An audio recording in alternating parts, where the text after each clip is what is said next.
Pagi ini dalam 3 minit saya nak menjawab dakwaan netizen yang menyatakan bahawa manifesto Pakatan Harapan itu seperti menjual kewarganegaraan secara langsung dan ini membahayakan keselamatan negara. Sebenarnya isu kewarganegaraan ini adalah manifesto dan janji yang ada pada ketiga-tiga parti. Sama ada itu Pakatan Harapan, Perikatan Nasional maupun Barisan Nasional. Apa yang adanya tentang isu kewarganegaraan ini? Itu tentang perkara 14 pasal 1B dalam perlembagaan yang sebelum ini hanya memberi kerakyatan kepada anak yang dilahirkan di luar negara berasaskan kepada keturunan bapa.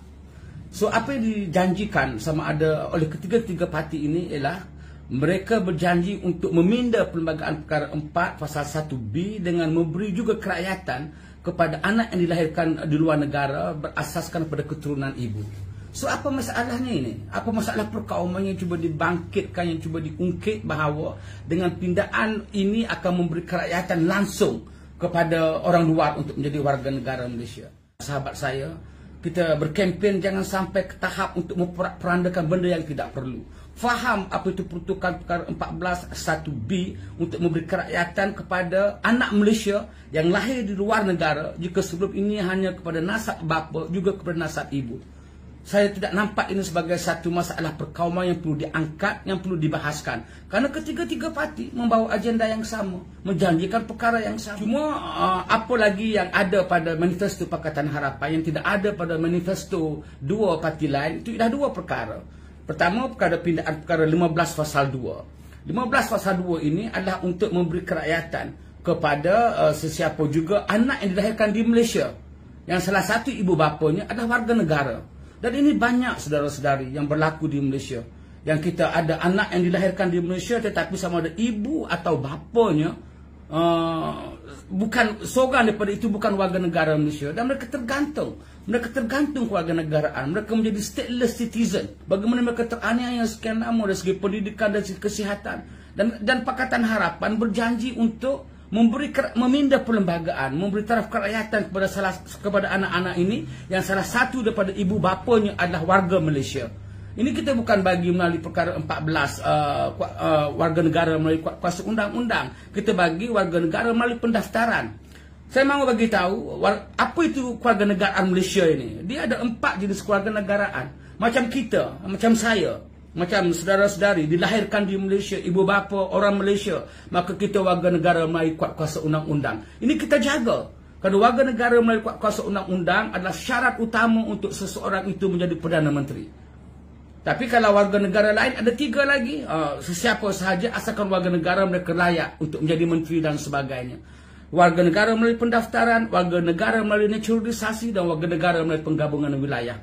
Yang kita bahaskan sekarang adalah untuk perkara 14 pasal 1B itu adalah untuk anak-anak yang dilahirkan di luar negara yang bapanya warga negara Malaysia dapat taraf kewarganegaraan. Tetapi sekali kita nak lanjutkan kepada ibunya juga setelah mereka kembali ke Malaysia. Berapa kes sekarang ini yang ibu ya berkahwin di luar negara, kemudiannya bapanya meninggal ataupun bercerai, balik ke Malaysia, anak tidak mendapat warga negara.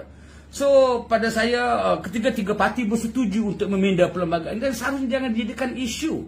Isunya ialah kita kata bahawa PH nak memberi kewarganegaraan secara langsung pada orang luar. Ini saya rasakan satu fitnah, satu pembohongan, satu ketidakcukupan maklumat yang harus diperbetulkan. Yang kedua berkaitan perkara 15 pasal 2 tadi.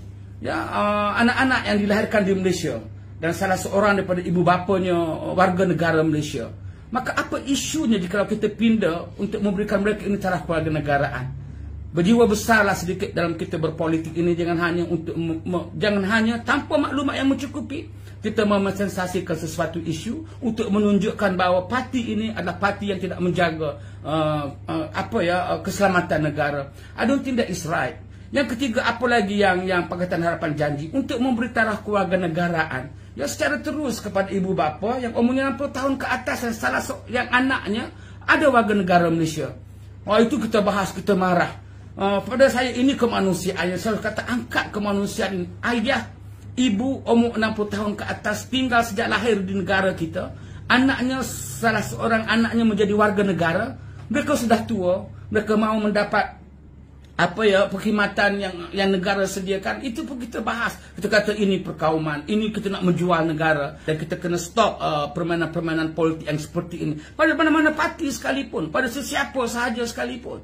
Yang keempat, yang ada yang diangkat dalam manifesto Pakatan Harapan, ini yang saya mau bagi tahu berkaitan dengan stateless citizen, ya, bagaimana berkaitan dengan rakyat yang tidak ada kewarganegaraan. Kita tengok bukan sahaja rakyat di Sabah daripada pendatang Filipina yang lahir di sini, menetap di sini, yang tidak ada kewarganegaraan. Kita tengok di Semenanjung ini, anak-anak yang lahir di tepi jalan, anak yang ditinggalkan ibu bapa di masjid-masjid.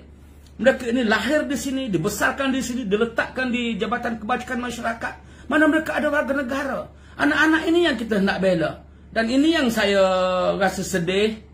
Saya rasa terharu jikalau kita bermain politik, kita mau membual kemanusiaan ini. Jangan sampai begitu.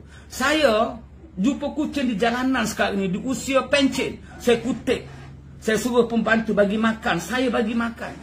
Kenapa? Kerana itu kemanusiaan.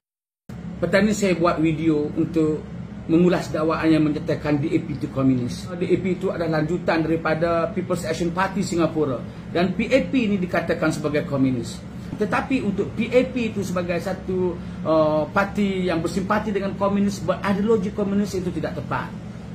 Lee Kuan Yew pada tahun 59 apabila kalah dalam pilihan raya kecil Hon Lim kepada Barisan Sosialis, merasa cukup risau kerana Barisan Sosialis nantinya akan membawa masuk dan mengembangkan komunis di Singapura. Sebab itu Tengku menyatakan kita mesti elak the second Cuba, mesti elakkan Singapura dan menjadi negara komunis. Dan oleh itu dalam persidangan wartawan se-Asia Tenggara di Singapura pada tahun 1961, Tengku mencadangkan gagasan Persekutuan Malaysia ditubuhkan. Untuk apa? Untuk menjadikan kita kuat bagi menghalang daripada kemarahan komunis. DAP ini ditubuhkan pada tahun 66 sahaja. DAP tidak pernah komunis. Malah dalam persidangan DAP sampai hari ini pun bahasa lagunya bahasa Melayu, bercakapnya bahasa Melayu. Kenapa? Kan dia merupakan satu parti majmuk. Tapi kalau MCA bercakapnya dalam bahasa Mandarin, lagunya bahasa Mandarin. Ada kita katakan bahawa di China itu Chauvinist, di MCA itu Chauvinist? Tidak ada. Tapi kita buat tuduhan begini kerana kita memainkan sentimen perkauman supaya rakyat, khususnya orang Melayu di luar bandar itu benci kepada komunis. Sehingga kita kata undi satu PH bermakna kita undi satu DAP. What's wrong with DAP? Kalau DAP salah, DAP tidak sah dari segi sebagai sebuah parti politik. Kenapa sampai sekarang, sampai hari ini DAP masih ada? Kenapa tidak saja kita haramkan? Jangan terlalu kuat kita tiupkan sentimen perkauman, sentimen kebencian tanpa fakta yang tepat. Sekarang ini kalau kita nak bercakap tentang komunis, dah tak ada dah di bumi ini. Berlin Wall dah tumbang pada 9 November 1989. Negara-negara komunis, hatta China, hatta Soviet, mereka sudah menjadi market ekonomi. Mereka tidak lagi menjadi negara komunis seperti mana yang saudara-saudari faham semuanya. Nak kata komunis, tak pernah menghadiri parti komunis China, tak pernah pergi ke Rusia menghadiri persidangan parti utama di sana, tak ada. Tetapi kita, ada parti kita di sini hadir dalam persidangan parti komunis China. Kenapa tidak dikatakan komunis? Cukup politik yang seperti ini, biar kita berilmu, biar kita berfakta. Sebab komunis tak ada dah sekarang ini. Ya, kalau kita komunis, pastinya dalam orang yang dalam DAP itu tidak beragama. Tapi ada yang beragama Kristian, ada yang beragama Buddha, ada yang beragama Hindu. So orang yang beragama itu bukan komunis. Kita berpolitik kerana kita berbeza dari segi dasar, berbeza dari segi pendekatan, kerana kita mahu membawa Malaysia yang makmur, yang maju, yang sejahtera ke depan. Itu pesan saya.